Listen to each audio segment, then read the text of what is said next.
En las tierras áridas del norte mexicano, donde el sol castiga sin piedad y los secretos se entierran profundo como las raíces de mezquite, una verdad monstruosa esperaba ser desenterrada. Era el verano de 1948 cuando los rumores comenzaron a circular por las polvorientas calles de Villa Ahumada, un pequeño pueblo perdido en las vastas extensiones del estado de Chihuahua. Los habitantes, acostumbrados al silencio sepulcral de sus días monótonos, encontraron en aquellos murmullos un entretenimiento macabro que rompía la rutina de sus existencias. Nadie sabía con certeza cómo había comenzado todo, pero como sucede con las llamas en el desierto, una vez iniciado el fuego, resultaba imposible contenerlo. La familia Montoya había llegado al pueblo 3 años atrás, en el otoño de 1945, justo cuando la Segunda Guerra Mundial llegaba a su fin y el mundo entero respiraba con alivio. Venían desde algún lugar del sur, según decían, aunque nunca especificaban exactamente de dónde. Eran solo dos: Rodolfo Montoya, un hombre de 45 años con el rostro curtido por el sol y una mirada que parecía esconder 1000 tormentos, y su hija Mariana, una joven de apenas 18 años cuya belleza contrastaba dolorosamente con la tristeza perpetua que habitaba en sus ojos oscuros. Se instalaron en una casa aislada a las afueras del pueblo, una construcción de adobe que había permanecido vacía durante años, como si la tierra misma rechazara que alguien la habitara. Los vecinos más cercanos, la familia Carrasco, se encontraban a casi 1 kilómetro de distancia. Era una ubicación perfecta para quien buscaba soledad, o para quien deseaba ocultar algo terrible.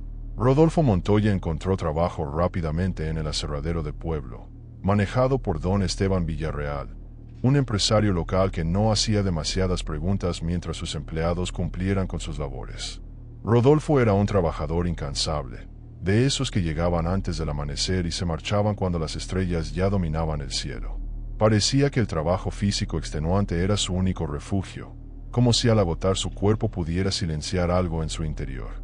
Mariana, por su parte, rara vez salía de la casa. Cuando lo hacía, era solo para comprar provisiones en la tienda de abarrotes de Doña Socorro, una mujer entrada en años cuya lengua era tan afilada como su curiosidad era insaciable.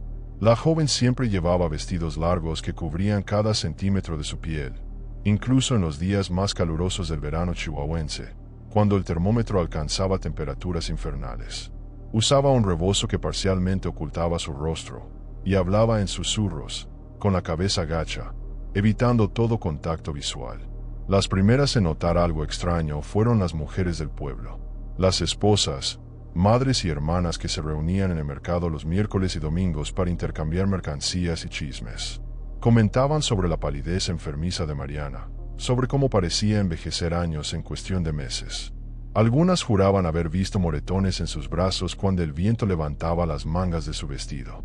Otras hablaban de cómo la joven caminaba con dificultad algunos días, arrastrando los pies como si cada paso fuera una agonía.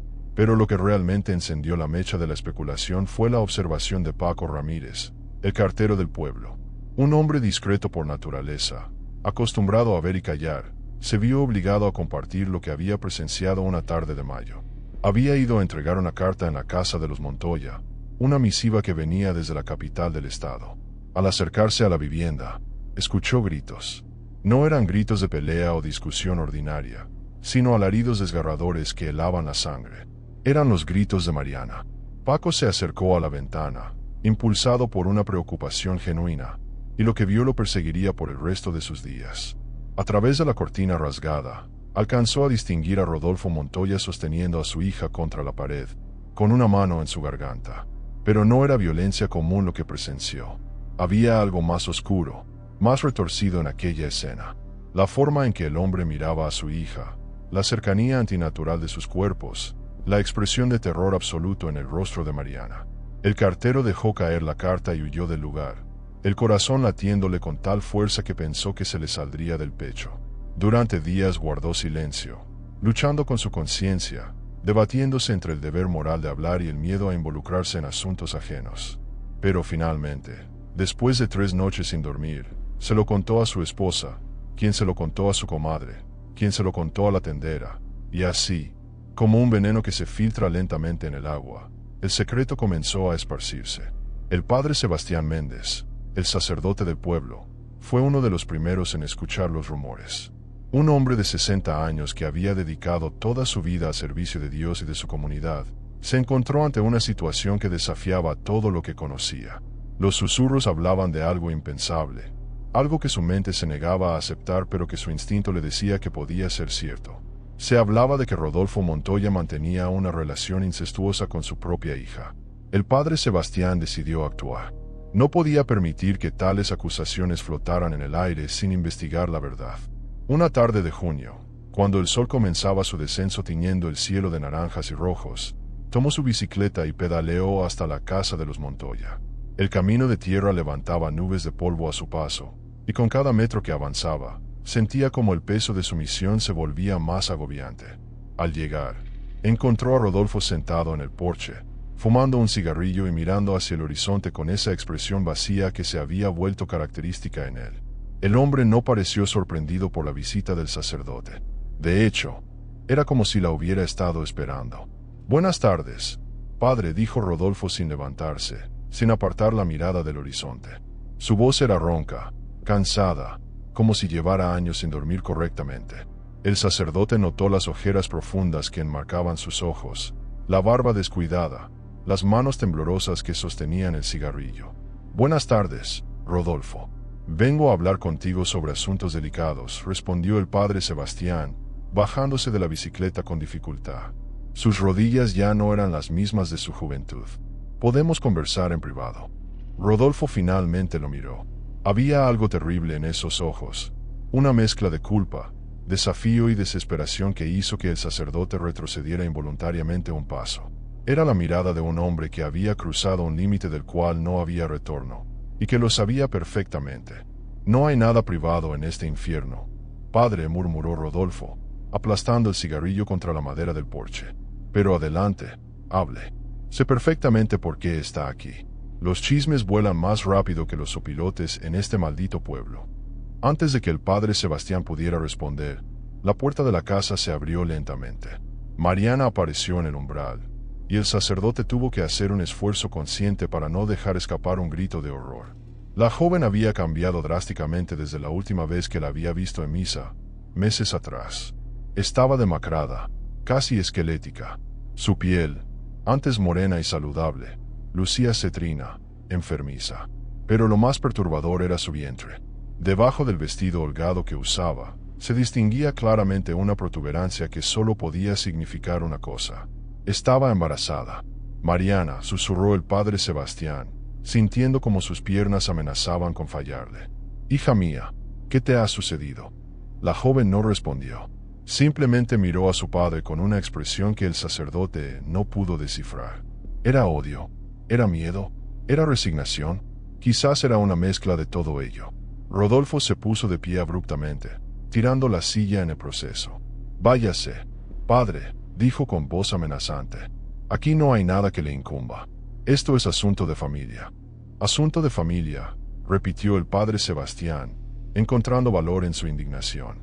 «Los rumores que corren por el pueblo son monstruosos, Rodolfo. Hablan de cosas que van contra Dios, contra la naturaleza misma. Si hay algo de verdad en ellos, necesitas confesarte, necesitas confesarme». Rodolfo soltó una carcajada amarga que no tenía nada de humor.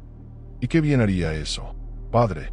¿Cuántas avemarías necesitaría rezar para lavar esta suciedad? ¿1000? ¿1.000.000? No hay penitencia suficiente en este mundo o en el siguiente para lo que he hecho». El silencio que siguió fue ensordecedor. Era una confesión sin palabras, una admisión de culpa que cayó sobre ellos como una losa de cemento. El padre Sebastián sintió que el mundo giraba a su alrededor. Había albergado la esperanza, por más ingenua que fuera, de que los rumores fueran solo eso, habladurías sin fundamento. Pero ahí estaba la verdad, cruda y terrible, saliendo de los propios labios del pecador. «Dios mío», murmuró el sacerdote, santiguándose. «¿Cómo pudiste? ¿Cómo pudiste hacerle esto a tu propia hija?». Rodolfo se dejó caer nuevamente en la silla, enterrando el rostro entre las manos. Sus hombros comenzaron a temblar. No lloraba, pero todo su cuerpo se sacudía como si estuviera luchando contra algo en su interior. «Empezó después de que murió su madre», dijo finalmente, con voz quebrada. «María Elena falleció en el parto de nuestro segundo hijo. El niño también murió. Mariana tenía 15 años. Nos quedamos solos, completamente solos en este mundo cruel. Yo la veía y veía a su madre. Son idénticas, padre. Los mismos ojos, la misma sonrisa, la misma forma de caminar. Eso no justifica nada, interrumpió el sacerdote, sintiendo náuseas. Nada en este mundo o en el venidero puede justificar lo que has hecho. Lo sé. Rodolfo levantó la cabeza, y el padre Sebastián vio lágrimas corriendo por sus mejillas sucias. Cada día lo sé. Cada maldita noche. Cuando cierro los ojos, lo sé. Al principio fue solo consuelo. Dos almas rotas buscando calor en la oscuridad. Pero luego se convirtió en algo más. Algo enfermo. Algo que no puedo detener aunque quisiera. Mariana seguía en la puerta, inmóvil como una estatua, escuchando a su padre confesar su pecado compartido. De repente, habló, y su voz era apenas un susurro que el viento casi se lleva. Yo también soy culpable, padre. Todos los ojos se volvieron hacia ella. El padre Sebastián negó con la cabeza vehementemente. No, hija, tú eres la víctima aquí. Él es tu padre, él tenía el deber de protegerte. No entiende, lo interrumpió Mariana, con más firmeza esta vez. Al principio sí me obligó. Me sometió cuando yo no quería, cuando lloraba y suplicaba que parara. Pero después de un tiempo, dejé de resistirme. Dejé de luchar. Y luego, que Dios me perdone, llegó un momento en que yo también lo busqué. En este aislamiento, en esta soledad absoluta, nos convertimos en todo lo que teníamos. Nos convertimos en la única compañía del otro. El padre Sebastián se tambaleó, buscando apoyo en el poste del porche. Esto era peor de lo que había imaginado. No era simplemente un caso de abuso paterno, sino algo más complejo, más retorcido. Era una relación consensuada entre padre e hija, un pacto diabólico nacido del dolor y la soledad. «¿El niño que viene en camino?», preguntó el sacerdote, aunque ya conocía la respuesta. «Es mío», confirmó Rodolfo. «Es mi hijo, y también es mi nieto. Es un monstruo que aún no ha nacido, fruto de mi monstruosidad». La confesión quedó suspendida en el aire sofocante de aquella tarde chihuahuense. El padre Sebastián supo en ese momento que se enfrentaba a algo que superaba su capacidad de comprensión, algo que pondría a prueba no solo su fe, sino también su humanidad. El padre Sebastián pasó aquella noche en vela, arrodillado frente al altar de la pequeña iglesia del pueblo. La luz de las velas proyectaba sombras danzantes en las paredes encaladas mientras rezaba, buscando guía divina para un problema que parecía no tener solución terrenal. ¿Qué debía hacer con esta información? Debía denunciarlos ante las autoridades. Debía guardar el secreto de la confesión, aunque técnicamente no había sido una confesión formal. Al amanecer, cuando los primeros rayos de sol se filtraban por los vitrales polvorientos, el sacerdote tomó una decisión. Buscaría ayuda de alguien con más experiencia en asuntos legales y morales complejos. Escribió una carta urgente al obispo de Chihuahua, explicando la situación en términos cuidadosos pero claros. Necesitaba orientación, necesitaba saber cómo proceder ante una aberración tan grande. Mientras tanto, en el pueblo, los rumores se habían convertido en una hoguera incontrolable. Lo que había comenzado como susurros se transformó en conversaciones abiertas en cada esquina, en cada tienda, en cada hogar. La gente ya no hablaba de otra cosa. Algunos exigían que se tomaran medidas inmediatas. Otros, más cautelosos, pedían prudencia hasta tener pruebas concretas. Pero todos, absolutamente todos, opinaban. Don Esteban Villarreal, el dueño del aserradero, se vio obligado a despedir a Rodolfo. No por falta de capacidad laboral, sino porque los demás trabajadores se negaban a compartir el espacio con él. Amenazaban con renunciar en masa si el hombre continuaba empleado. Era el mes de julio, y el calor era insoportable, pero más insoportable aún era la atmósfera de juicio y condena que se había apoderado de Villa Ahumada. Sin trabajo y con los ahorros agotándose rápidamente, la situación de los Montoya se volvió aún más desesperada. Dejaron de recibir entregas de la tienda de abarrotes. Doña Socorro se negó a venderles provisiones, y cuando Mariana intentó comprar en otros establecimientos, fue expulsada con insultos y escupitajos. El pueblo entero los había convertido en parias. Fue entonces cuando apareció el doctor Armando Gutiérrez, un médico que había llegado al pueblo apenas 2 años antes, procedente de Ciudad Juárez. Era un hombre de principios firmes, pero también de pragmatismo clínico. Había escuchado los rumores, había visto el rechazo del pueblo hacia los Montoya, y había tomado una decisión basada en su juramento hipocrático. Mariana necesitaba atención médica, sin importar lo que hubiera hecho o dejado de hacer. Una tarde, el doctor apareció en la casa de los Montoya con su maletín negro de cuero. Rodolfo lo recibió con desconfianza, pero el médico fue directo al punto. Vengo a examinar a tu hija. Está embarazada y necesita cuidados prenatales. No me importan los chismes de pueblo ni las circunstancias que llevaron a este embarazo. Mi deber es con la salud de mi paciente. Rodolfo pareció considerar cerrarle la puerta en la cara, pero finalmente se hizo a un lado. Sabía que Mariana necesitaba ayuda. El embarazo no estaba yendo bien. La joven sufría de náuseas constantes, dolores abdominales y un sangrado ocasional que asustaba incluso a su padre. El doctor Gutiérrez examinó a Mariana en privado.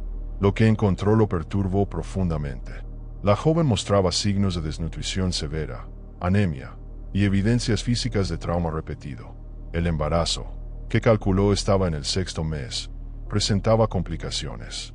La posición del feto no era la adecuada, y temía que el parto pudiera ser extremadamente difícil, potencialmente mortal. Necesitas estar en un hospital, le dijo a Mariana mientras guardaba su estetoscopio. Este embarazo es de alto riesgo. Aquí, en esta casa, sin los recursos adecuados, tú y el bebé podrían morir. Mariana lo miró con esos ojos oscuros llenos de una tristeza antigua, una tristeza que parecía haber existido desde antes de su nacimiento. Tal vez sea mejor así, doctor. Tal vez sería mejor que ambos muriéramos. ¿Qué clase de vida puede tener un niño nacido de semejante pecado? ¿Qué futuro le espera? No hables así. El doctor tomó su mano con firmeza. Ese niño no tiene culpa de nada. Y tú tampoco, Mariana. No importa lo que digan. No importa lo que haya pasado. Mereces vivir. Mereces tener una oportunidad. Pero Mariana negó con la cabeza lentamente. Había una resignación en ella, una aceptación de su destino que helaba la sangre. Usted no entiende, doctor. Mi padre y yo estamos malditos. Esto que llevamos dentro no es un niño. Es la manifestación física de nuestra condena. Es el castigo de Dios hecho carne. El doctor Gutiérrez salió de aquella casa sintiéndose impotente. Habló con el padre Sebastián esa misma noche, y juntos discutieron qué hacer. La carta al obispo aún no había recibido respuesta, y el tiempo se agotaba. Mariana estaba deteriorándose rápidamente, tanto física como mentalmente. Fue entonces cuando las cosas tomaron un giro aún más oscuro. Una noche de mediados de julio, un grupo de hombres del pueblo, embriagados por el alcohol y la indignación moral, decidieron tomar la justicia en sus propias manos. Eran 8, liderados por Tomás Carrasco, el vecino más cercano de los Montoya y padre de 4 hijas a quienes, según decía, estaba protegiendo de la contaminación moral de aquella familia maldita. Llegaron a la casa de los Montoya poco después de la medianoche, portando antorchas y rifles. Golpearon la puerta con furia, gritando obscenidades y exigiendo que Rodolfo saliera a enfrentar su castigo. Algunos querían lincharlo. Otros hablaban de quemar la casa con ellos dentro. Era una turba enfurecida, una manifestación primitiva de la violencia que se oculta bajo la superficie de toda civilización. Rodolfo, que había previsto algo así, había preparado su escopeta. Cuando los hombres comenzaron a derribar la puerta, disparó al aire.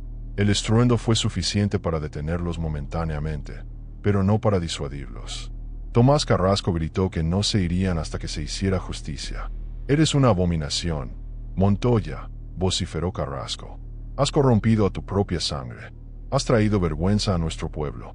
Mereces morir como el perro que eres». Dentro de la casa, Mariana se había acurrucado en una esquina, abrazando su vientre hinchado, temblando de terror. El estrés y el miedo desencadenaron algo en su cuerpo. Sintió un dolor agudo que la atravesó como un cuchillo, y luego, la humedad cálida entre sus piernas. Estaba sangrando. «Mucho. Papá», gritó, y en ese grito había miedo, dolor, y también algo más, algo que Rodolfo no había escuchado en años. Necesidad genuina de protección paterna. Rodolfo olvidó a la turba en el exterior. Dejó caer la escopeta y corrió hacia su hija. La encontró pálida, sudando, con sangre empapando su vestido. El bebé estaba llegando. meses antes de lo debido, en las peores circunstancias posibles.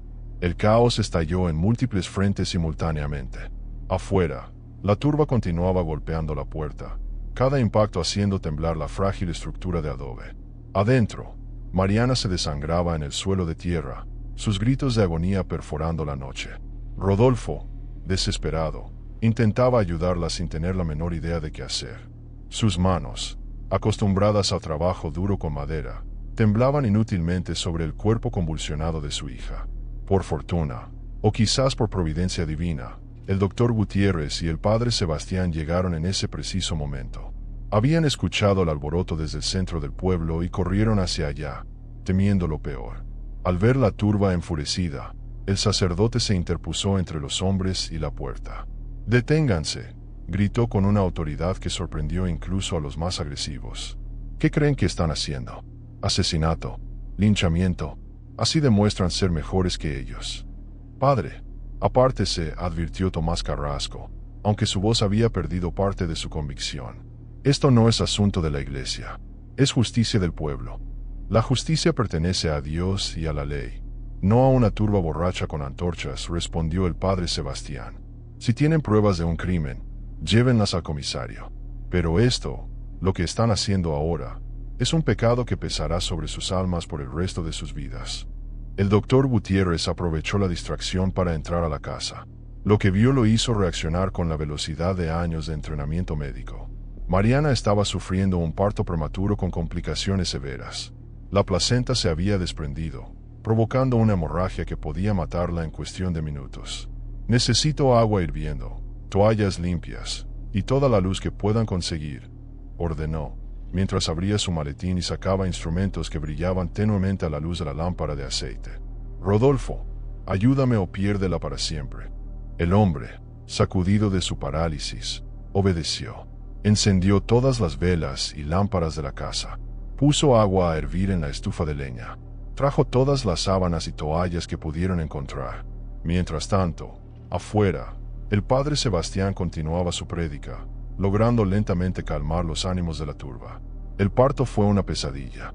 Mariana, debilitada por meses de desnutrición y estrés, apenas tenía fuerzas para pujar. El bebé venía en posición de nalgas, complicando todo aún más. El doctor Gutiérrez trabajó durante horas, sudando, maldiciendo en voz baja, rezando en silencio. En un momento dado, pensó que los perdería a ambos. Pero finalmente, cuando el primer rayo del amanecer se filtraba por las ventanas rotas de la casa, se escuchó un llanto débil. El bebé había nacido. Era un niño, pequeño, prematuro, arrugado y azulado, pero vivo. El doctor lo envolvió rápidamente en una toalla limpia y trabajó en limpiar sus vías respiratorias. Mariana, semiconsciente, murmuró algo ininteligible. Había perdido mucha sangre. El doctor sabía que necesitaba una transfusión, algo imposible de realizar en aquellas condiciones primitivas. Hizo todo lo que pudo para detener la hemorragia, aplicando presión, usando todos los trucos que había aprendido en su carrera. Lenta, muy lentamente, el sangrado comenzó a disminuir. Rodolfo miraba la escena como si fuera un espectador en una obra de teatro grotesca. Veía al doctor trabajar frenéticamente, veía a su hija más muerta que viva, veía al bebé, su hijo, su nieto, llorando débilmente. La realidad de lo que había hecho, de lo que habían creado, cayó sobre él con un peso insoportable. Se dejó caer de rodillas y comenzó a sollozar. No eran lágrimas silenciosas, sino aullidos desgarradores que salían desde lo más profundo de su ser. Era el llanto de un hombre que finalmente comprendía la magnitud de su monstruosidad. Afuera, la turba se había dispersado. Las palabras del padre Sebastián, combinadas con la sobriedad que trae el amanecer, habían apagado su sed de venganza.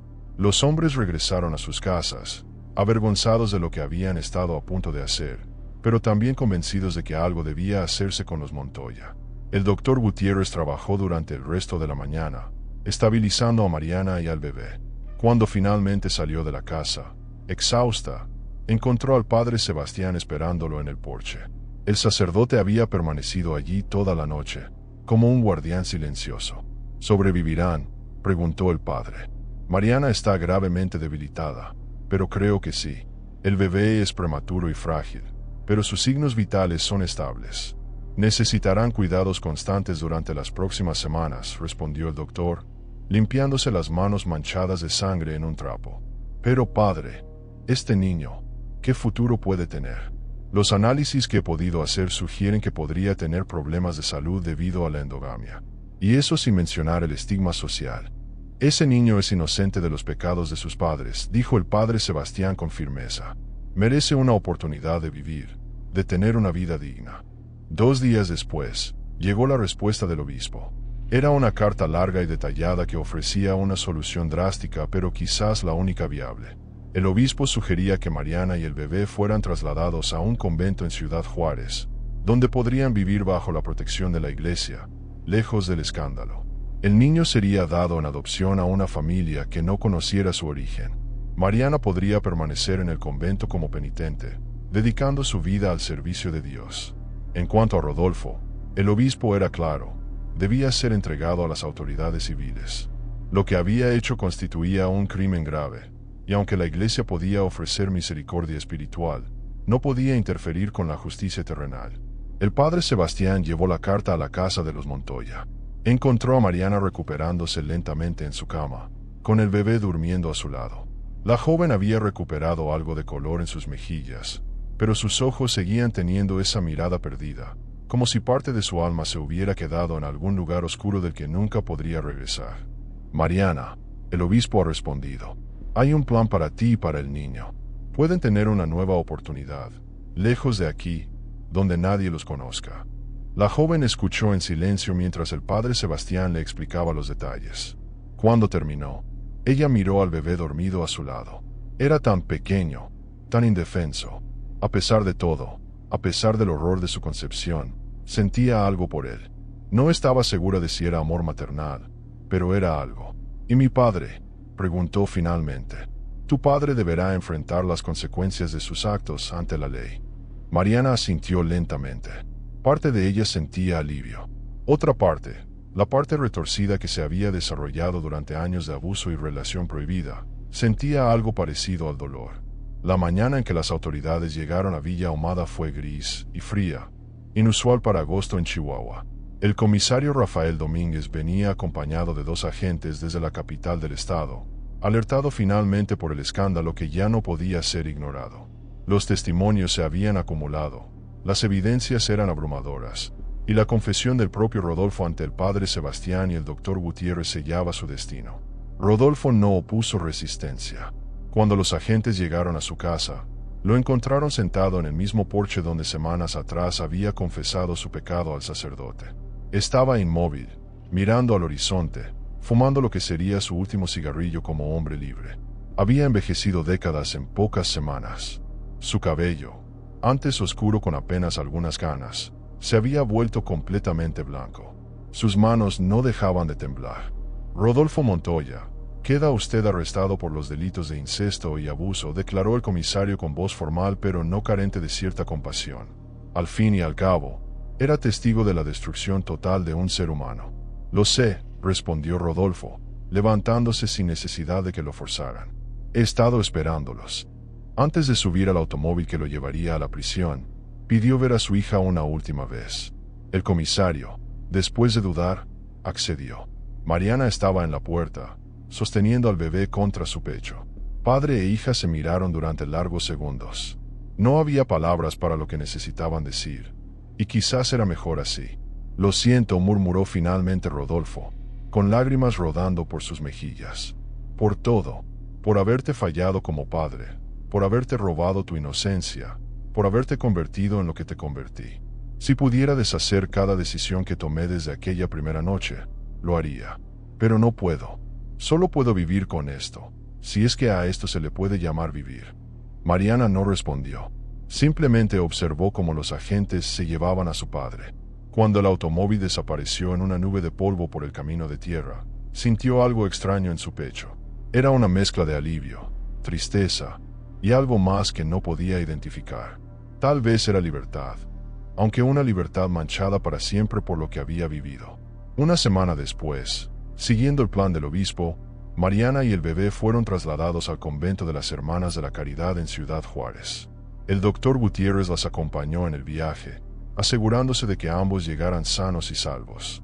Durante las largas horas en el tren, el médico observó a la joven madre mirando por la ventana, viendo pasar el paisaje árido de Chihuahua.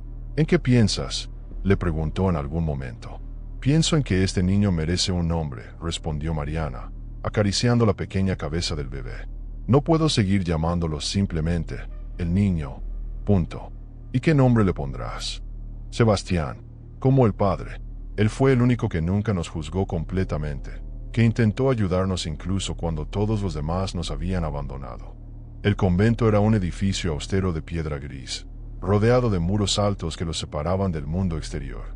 Las monjas recibieron a Mariana sin preguntas, con una compasión silenciosa que era más reconfortante que cualquier palabra. Le asignaron una habitación pequeña pero limpia, con una cuna para el bebé. Allí viviría durante los próximos meses, mientras se decidía el futuro del niño y el suyo propio. Los días en el convento transcurrían en una rutina tranquila de oraciones, trabajo y cuidado del bebé. Mariana pasaba horas en la capilla, de rodillas, pidiendo perdón por sus pecados.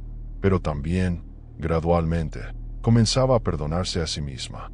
Empezaba a entender que había sido víctima tanto como cómplice, que su padre había abusado de su vulnerabilidad cuando ella era apenas una adolescente huérfana de madre. El padre Sebastián la visitaba una vez al mes.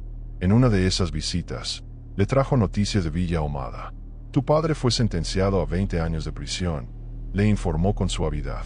El juez consideró todas las circunstancias atenuantes, su confesión voluntaria, su evidente remordimiento. Pero el crimen era demasiado grave para ser ignorado. ¿Cómo está él?, preguntó Mariana, sorprendiéndose a sí misma de que aún le importara. Está espiando. Según el capellán de la prisión, pasa la mayor parte de su tiempo rezando. Dice que está en paz con su castigo, que sabe que lo merece. Pasaron 6 meses. El bebé Sebastián creció más fuerte, más saludable, desafiando los pronósticos iniciales del doctor Gutiérrez. Era un niño risueño a pesar de todo, con ojos brillantes y curiosos. Una familia de Monterrey, una pareja sin hijos que había pasado años orando por la oportunidad de ser padres, fue seleccionada para adoptarlo. No se les dijo nada sobre su origen, solo que era hijo de una joven que no podía criarlo. El día en que Mariana entregó a Sebastián fue el día más difícil de su vida. Más difícil incluso que las noches de abuso. Más difícil que el parto traumático. Abrazó al niño durante horas, memorizando cada detalle de su rostro, sabiendo que nunca volvería a verlo. Sé feliz, le susurró al oído. Sé todo lo que yo no pude ser. Vive sin vergüenza, sin culpa, sin saber nunca de dónde vienes. Esa es mi bendición para ti. Mariana permaneció en el convento durante 2 años más. Nunca tomó los votos para convertirse en monja, pero trabajó arduamente ayudando en el orfanato que las hermanas administraban. En 1951, finalmente decidió dejar el convento. Con la ayuda de las monjas, consiguió trabajo como maestra en una escuela primaria de Ciudad Juárez, usando un nombre diferente, construyendo una vida nueva sobre las ruinas de la anterior. En cuanto a Villa Ahumada, el pueblo eventualmente dejó de hablar del escándalo de los Montoya. Nuevos chismes, nuevos dramas ocuparon las conversaciones. La casa de adobe donde había ocurrido todo permaneció vacía durante años, hasta que finalmente se derrumbó, reclamada por el desierto del cual nunca debió haber emergido. El padre Sebastián llevó el secreto hasta su tumba cuando falleció en 1967. El doctor Gutiérrez hizo lo mismo cuando murió 10 años después. Los registros judiciales del caso fueron sellados y eventualmente perdidos en un incendio en el archivo municipal. La historia de la mujer que mantuvo una relación con su propio padre en Chihuahua en 1948 se convirtió en una leyenda urbana, un cuento susurrado para asustar o escandalizar, pero sin nombres reales, sin caras, sin la terrible humanidad que había detrás de los hechos. Sebastián, el niño nacido de aquel pecado, creció sin saber nunca la verdad sobre su origen. Se convirtió en un hombre de bien, un ingeniero exitoso, padre de familia. Vivió y murió sin conocer jamás la oscuridad que marcó su llegada al mundo. Y quizás, en esa ignorancia, hubo misericordia. Porque algunas verdades son demasiado pesadas para ser llevadas, algunos secretos demasiado oscuros para ser revelados. y en el polvo del desierto chihuahuense, donde todo se entierra eventualmente, aquella historia encontró finalmente su tumba. Así termina esta historia que nos recuerda que la realidad puede ser más perturbadora que cualquier ficción, que detrás de los escándalos hay seres humanos complejos atrapados en circunstancias que los superan, y que el verdadero horror no siempre viene de fuera, sino que a veces nace dentro de las paredes de lo que deberíamos llamar hogar. Los misterios del pasado nos esperan en cada rincón olvidado de nuestra historia, en cada archivo polvoriento, en cada leyenda susurrada. Si estos relatos sombríos te atrapan tanto como a nosotros, si quieres seguir explorando los secretos más oscuros que México ha intentado enterrar, considera acompañarnos en este viaje por los rincones más perturbadores de nuestro pasado. Hay muchas historias más esperando ser contadas, muchos secretos que aún no han visto la luz. Hasta la próxima historia, donde la verdad supera a la ficción y el pasado nunca muere del todo.